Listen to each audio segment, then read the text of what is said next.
What's going on, people? Welcome to the LV Live Show. I'm LV Live. Please hit that like, share, subscribe button once again. I want to thank all the new subscribers for coming by to my channel, man. It is truly, truly appreciated. So we're doing a lunchtime special here. Quick hitter, man, for LV Live. Wanted to hop on really, really quick, man, to touch on the breaking news, man. Mitchell Robinson's going to be out 6 to 8 weeks with that ankle issue, man. You know what I mean? I'm not surprised. I'm not shocked. I saw how he looked last game, and he did not look right. He just didn't.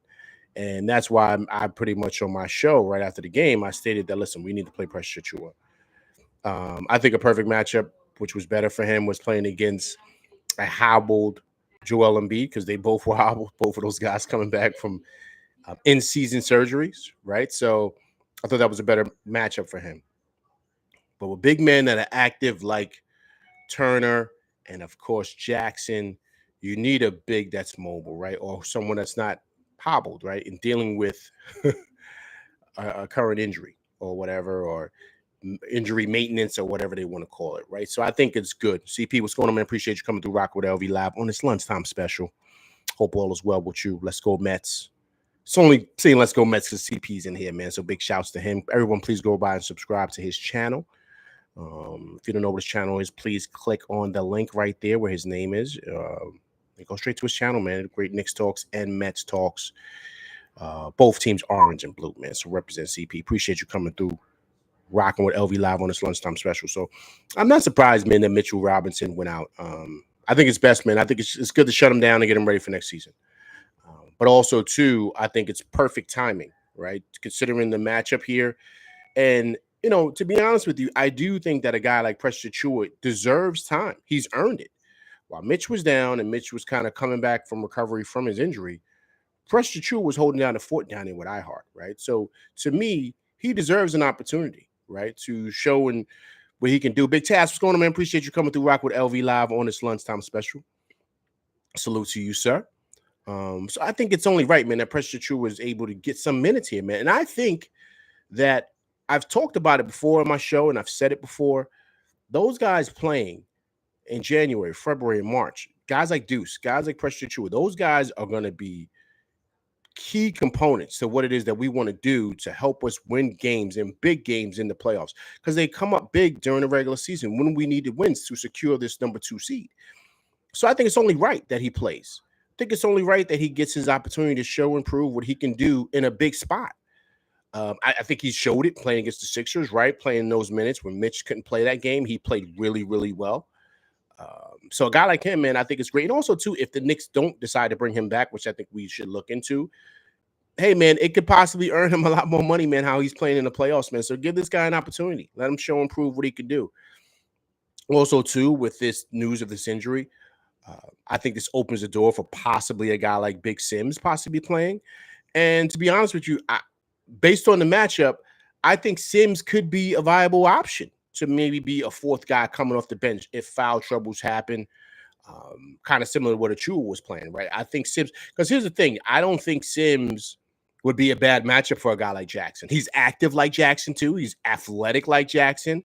And I don't think a guy like Jackson is going to outwork a guy like Sims, right? Sims is strong and athletic enough to deal with a guy like Jackson, right? And to me, that's where Jackson was getting the better of Big Mitch. He just was in better shape because Mitch is out of shape and he's still dealing with an ankle injury, right? So that's why you saw Jackson doing what he did.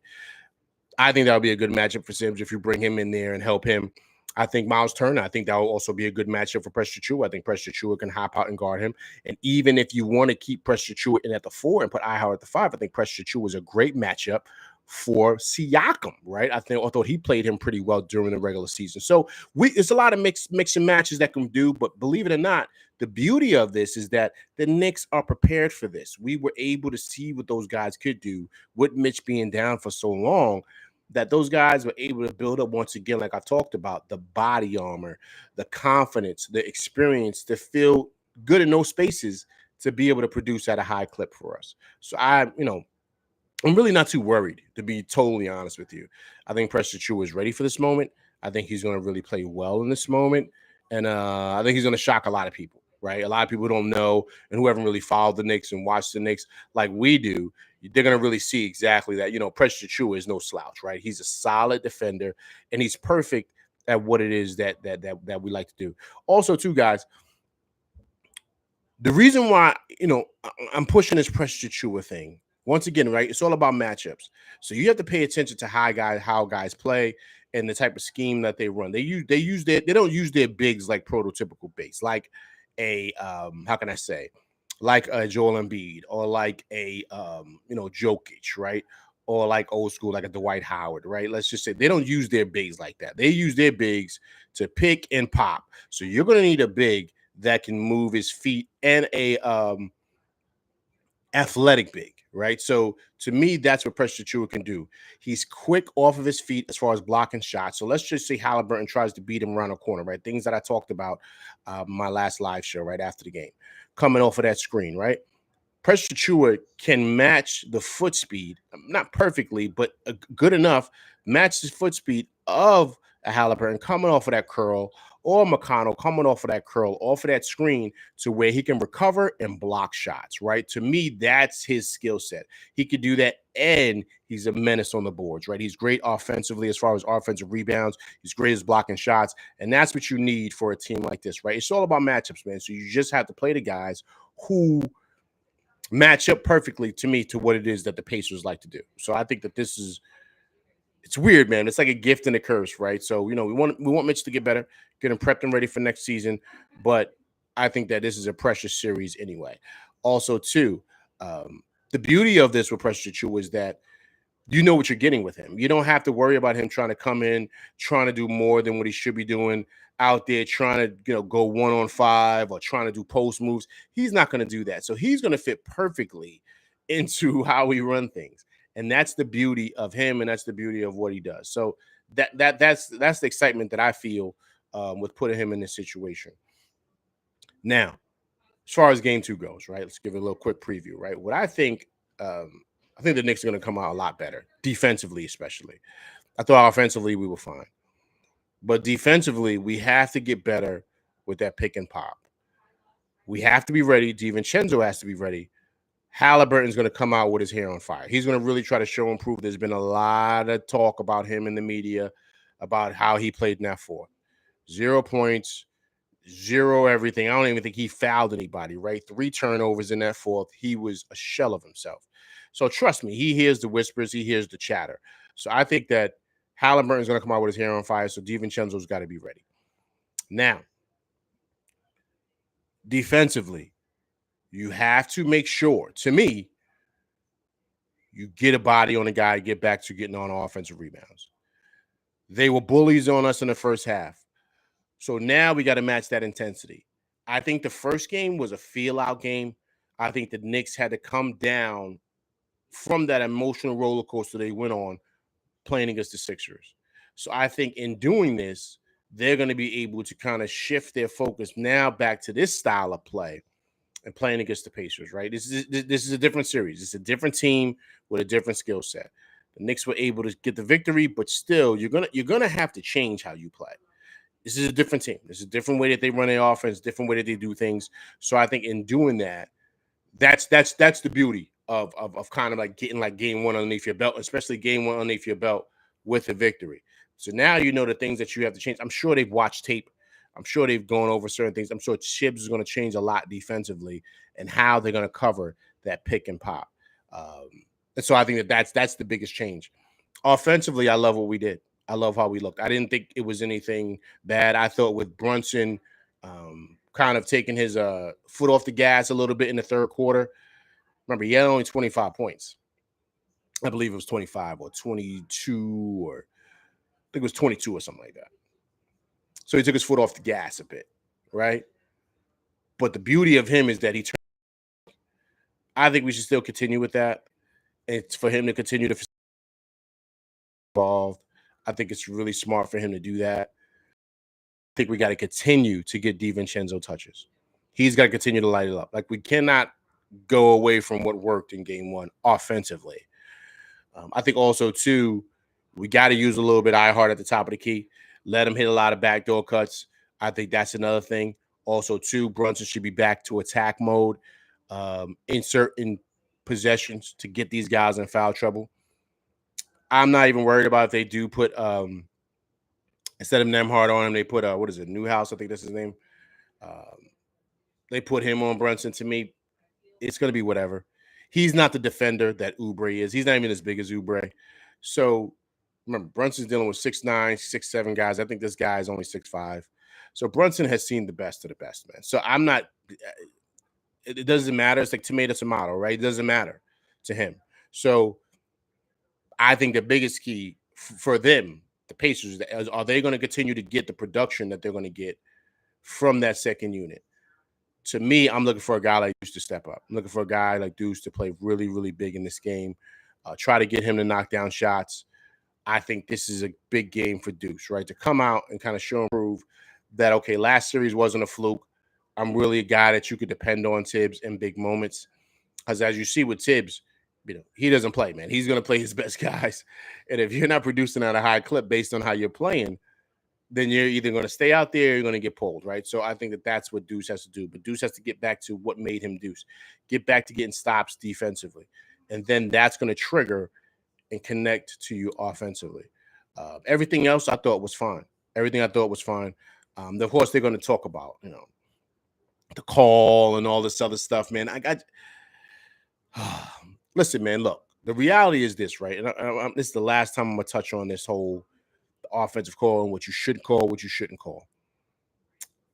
This is not the first, and this would not be the last time that guys lose a game and they try to blame it on the refs. The refs didn't have a problem the whole game. Yes, it came close down to the end of the game and certain things happened and that foul, okay, fine. It happens to everybody. But the reality of it is that your star player didn't step up in that moment, right? Halliburton was a donut across the board with 3 turnovers in that fourth quarter. And to me, that's the ball game. He plays a little bit better, they win that game. So to me, in these moments, it's not about the refs, man. The refs are going to make calls. They are. It's your stars coming up in big-time moments to make the big-time plays. And to me, that's what separates the good teams from the elite teams, the great teams from the elite teams, and the good teams from the okay teams. Like this is, you got to have that guy at the top of the key who's going to be an assassin. And so one player played exceptional, the other one didn't. And to me, that's the ball game. Because the reality of this is this, guys. You can't expect their bench to continue to produce at a high clip like that, score 40 points off the bench, maybe 20. Right? 40 points, I don't see that happening again. I truly, truly doubt it. I think the Knicks are going to tighten that up really quick. So they're going to need production from Halliburton, and they're going to need production at Siakam. I thought Siakam had good moments, but I thought OG Anunoby did a pretty good enough job on him pretty much throughout the game in key moments, right? And I thought OG Anunoby came up big with some turnovers, had some blocks, had some defensive rebounds, which were big, right? So where they couldn't get an offensive rebound. So to me, that's huge, right? Those are key moments. The Pacers are going to need their stars to be stars. The difference from the Philly and the Pacers that the Philly stars were stars. Embiid was Embiid and Maxey was Maxey. If the Pacers aren't getting that from those guys, it's going to be very, very hard for them to win this series, especially with the fact you can't expect McConnell to come in dropping 20-something points again. That's not going to happen every game. That's not. And if Halliburton is playing because, he hasn't played well since he's come back from this hamstring injury. He's still dealing with a nagging back injury that I'm hearing has been an issue with him since high school. So the reality is that they're going to need production from their top guns to win, period. And if they're not getting production from their top guns, they can forget it.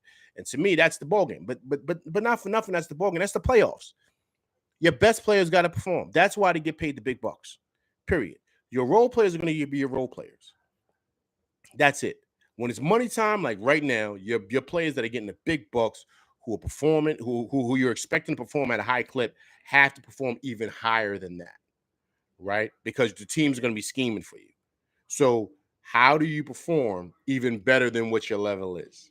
And that's what the star players get paid $20, $30, $40, $50 million a year for.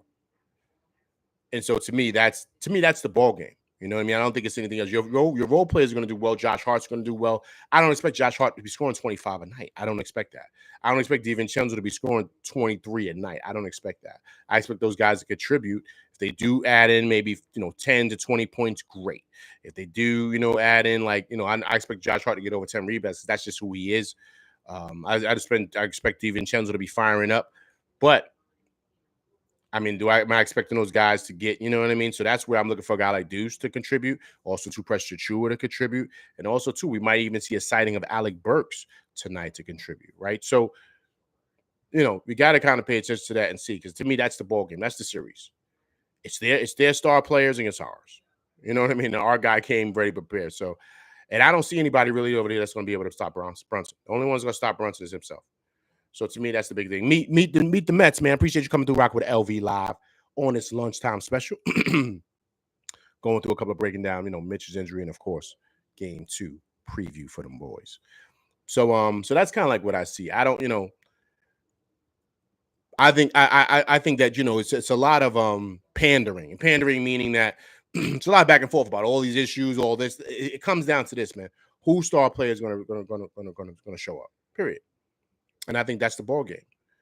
If Brunson is Brunson like what he was yesterday, and his contributing cast is contributing at a high clip, I think that's the ball game. I think because they have no defense. Listen, the Knicks have struggled offensively, right? Brunson being Brunson, but I'm saying Philly was tough, man. Defensively, they were. The Knicks scored 121 points last game.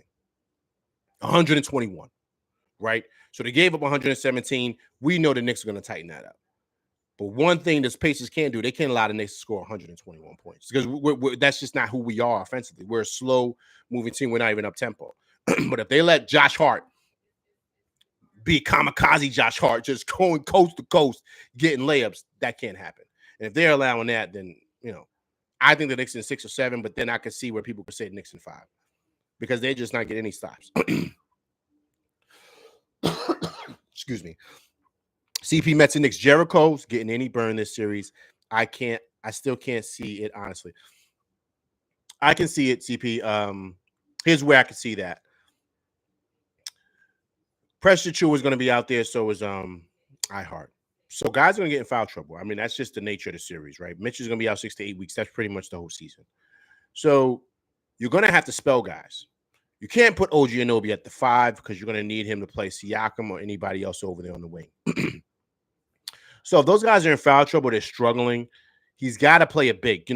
Tibbs loves playing bigs. So he's going to probably want to play in Precious Chua. But once again, CP, I'm not looking for Sims to come in and play 15 minutes, 20 minutes. I don't see that happening. He can play spot minutes, give a guy a blow for like 5 minutes, and then you could bring in a Chua or bring an iHeart back in. But it's just, some guys just have to catch their breath, man.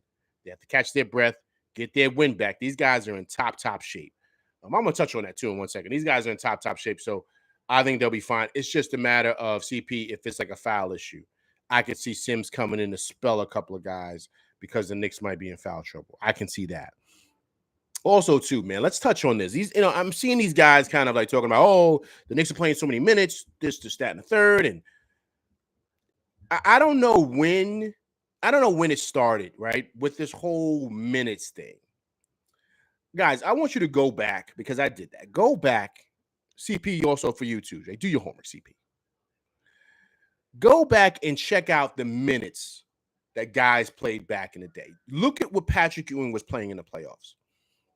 Against this series, against the Pacers, in that 94 series, Patrick Ewing was playing 40 minutes, 42 minutes, 44 minutes a game. This is what he was playing.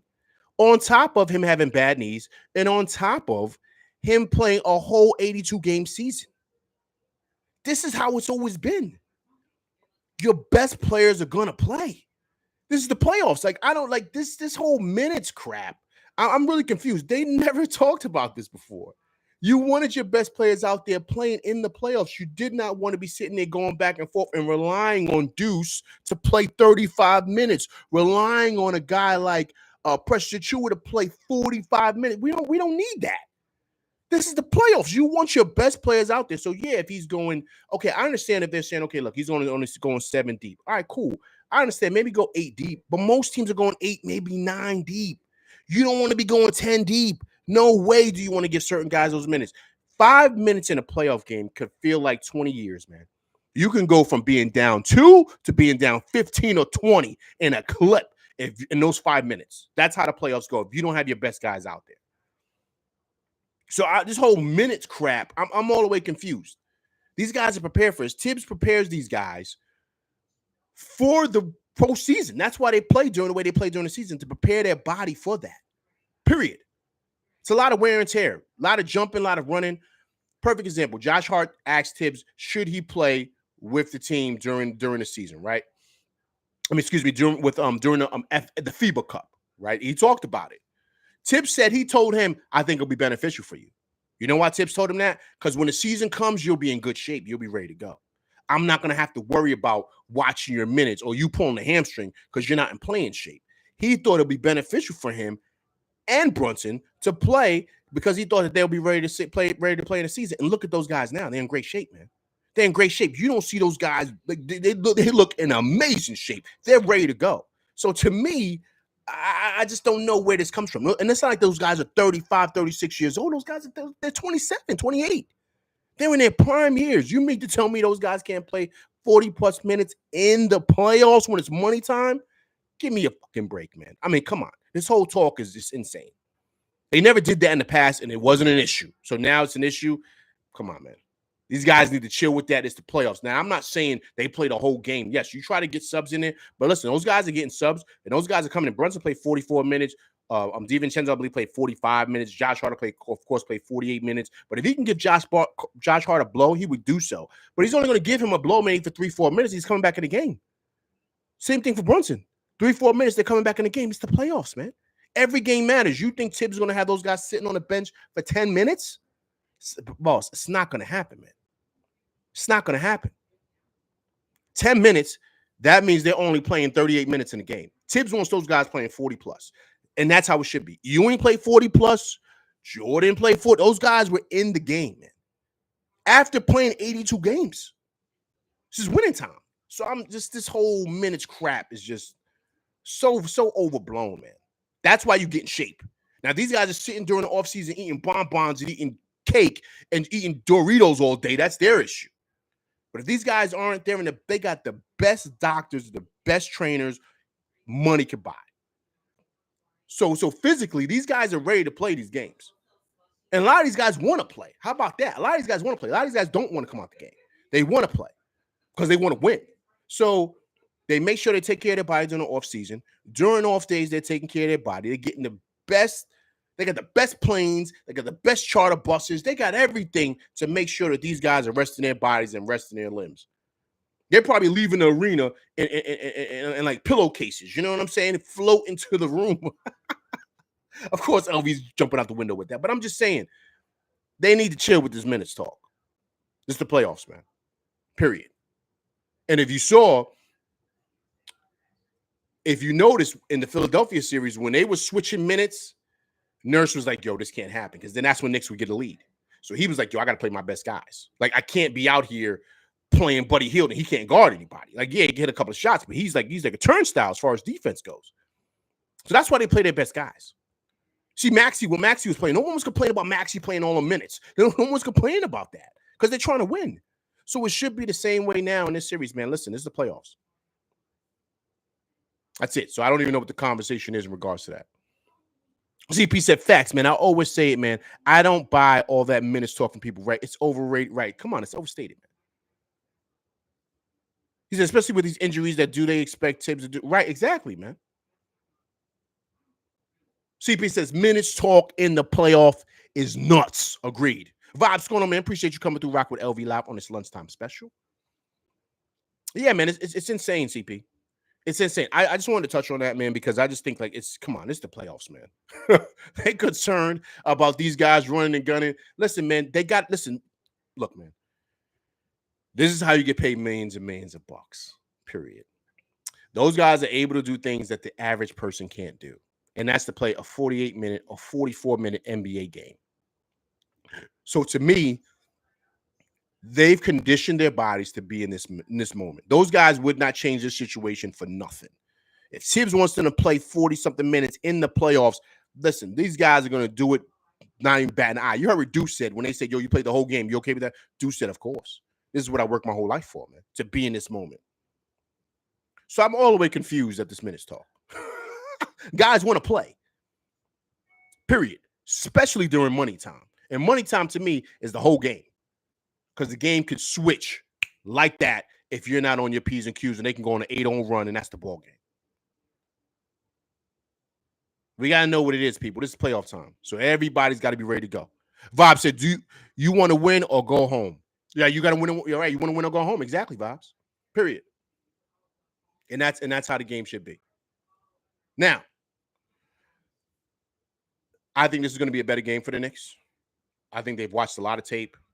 I think they're going to figure out exactly how to guard these guys. I think the Pacers are going to come out really ready to go. But for the Pacers, they have to ask themselves, are we ready for those guys off the bench, Obi, and all those other guys to really be producing at a high clip? Are we expecting 40 points from the bench again? If we're not, defensively, can we stop the Knicks? Defensively. Because we know they're going to score points. But the correct question is where the points going to be coming from. Because if you're leaning into your bench scoring 40 points a night to win games, because that's the only reason they were in the game, that's going to be tough to do. That's going to be tough to do against the Knicks. Because you know the Knicks are going to lock in defensively. They kind of got away from themselves and kind of watched. And, of course, we all understand that Indiana's a great offensive team. We understand that. But there was a couple of things the Knicks could have done better defensively that could have changed the outcome of the game, right? So I think you're going to see a better defensive effort from the Knicks. Even though the Knicks weren't great on the glass, they still won the glass by 8. Out-rebounded them 40-32. So I think the Knicks are going to be better on the glass, and I think they're going to be better defensively. I think Halliburton's going to come out and play a little bit better today. I think he will. We got to pay attention to the whistle. I think the refs are going to be a little bit stricter with the whistle. So I'm looking for certain people from the Knicks to possibly be in foul trouble today. So that's why I'm speaking of Sims. That's why I'm speaking of possibly you might see Burks. So we got to keep that kind of like, be mindful of that. It's going to be a tough game. It's going to be a tough game. But if Knicks pull this out, Knicks win this, and we go up 2-0 in this series, it's danger zone for the Pacers. It's danger zone because now I think they get one in Indiana, but we can easily win one in Indiana. Then you'll come back to the Garden down 3-1. So tonight, believe it or not, is a must win for them.